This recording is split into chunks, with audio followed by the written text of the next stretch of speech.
বর্তমানে বাচ্চাদের একটি ভয়ঙ্কর জিনিস লক্ষ্য করা যাচ্ছে, সেটি হচ্ছে মোবাইলের নেশা।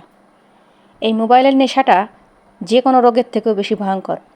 বাচ্চাদের মোবাইলের যে জিনিসটি বেশি ক্ষতি করে সেটি হচ্ছে দৃষ্টিশক্তি। ওর চোখের অন্যান্য অনেক ধরনের ক্ষতি করে। অনেক সময় মোবাইল দেখলে মাথা ব্যথা, ঘাড়ে ব্যথা, হাতে ব্যথা হতে পারে।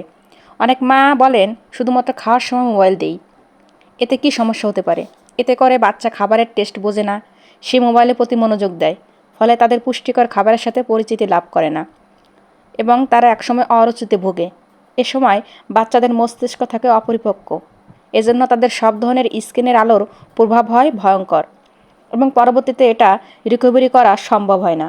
বাচ্চারা মোবাইল বেশি দেখলে তারা বেশি ঘুমাতেও চায় না এবং তাদের ঘুম হয় অগভীর, মেজাজ খিটখিটে হয়, কথা শুনতে চায় না।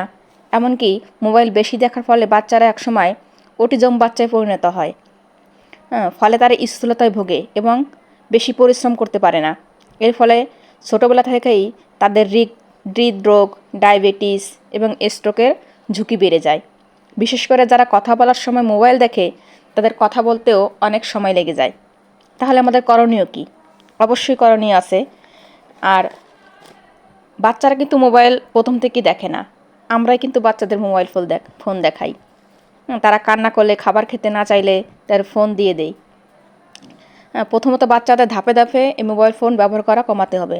বাচ্চাদের নিয়ে যাতে খাবার খাওয়াতে হবে, তাদেরকে নিজে খাবার দিতে হবে। তারা যতটুকু খায়, যতটুকু ছড়ায় সমস্যা নেই, পরবর্তীতে আপনি আবার খাইয়ে দেবেন, কিন্তু তাদের নিয়ে যাতে খাবার খাওয়ানোর অভ্যাস করবেন।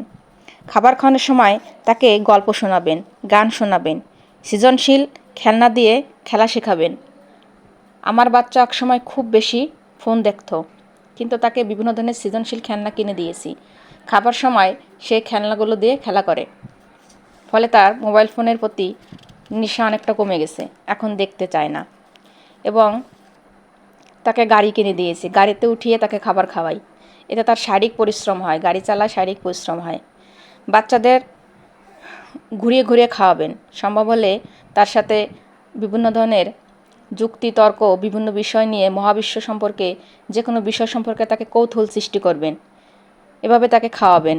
ছবি আঁকতে দেবেন, কাগজ দেবেন, কলম দেবেন, তাদের সামনে বিভিন্ন ধরনের রঙের পেন্সিল দেবেন, তারা আঁকবে এবং সেই সাথে সাথে তাদেরকে খাওয়াবেন। সুতরাং এগুলো করবেন, দেখবেন একসময় আপনার বাচ্চা মোবাইলের প্রতি আসক্তি কমে গেছে এবং সে একজন সুস্থ বাচ্চা হিসেবে গড়ে উঠছে। আর এই মোবাইল ফোনের নেশাটা ভয়ঙ্কর, দিন দিন এটা বেড়েই চলছে। বাচ্চারা একসময় প্রতিবন্ধী সৃষ্টি হবে এই মোবাইল ফোনের নেশায় বেশি আসক্ত হয়ে গেলে। তাই আসুন, প্রথমত আমরা মায়েরা মোবাইল ফোন ব্যবহার করা কমাই দেই। বাচ্চাদের সামনে যদি মায়েরাই বেশি মোবাইল ফোন দেখি, তাহলে বাচ্চা তো আকৃষ্ট হবে এই ফোনের প্রতি।